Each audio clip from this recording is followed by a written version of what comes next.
Have you ever heard the story of two wolves?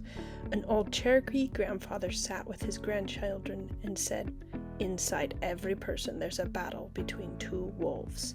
One wolf is anger, envy, fear, and pride. The other is kindness, courage, patience, and love." The child thought for a moment and asked, "Which wolf wins?" The grandfather smiled and replied, "The one you feed." I'm going to tell you the story of two people, Mao Zedong and C.S. Lewis. Both of them were well read. One of them was the direct result of his actions led to millions of people dying, suffering horrible ways of starvation.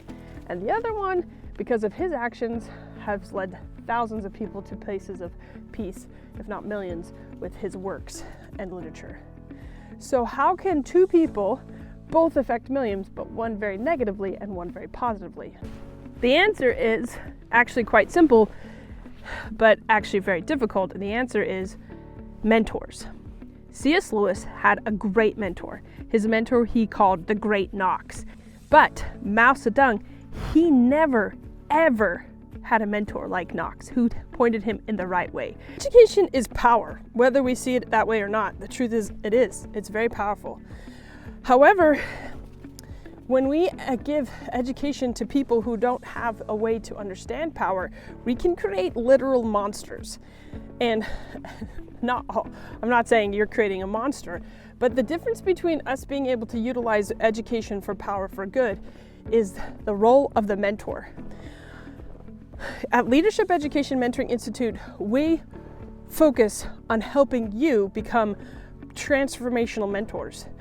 Our goal is to help you get the skills and the abilities and the knowledge necessary for you to be able to mentor the next generation. And we focus on mentoring and not teaching for three simple reasons. Reason number one, education is about relationships. People are relationship motivated. You do something for someone or for even your own self rather than do something because you have to. And understanding that relationships is what motivates a lot of people. When we focus on building quality relationships with our students, then we focus on helping them understand why they need to do certain things. Number two, all learning is self-learning. I can't force you to learn to read. I can expose you to the tools and the skills necessary to read, but you have to learn to read. You're the one that has to learn the skill set. And because we understand that all education is self-education, rather than having an instructor who tells you everything, we want a guide who opens the doors and helps us understand how we can walk that path ourselves. And the last reason is because of Socrates.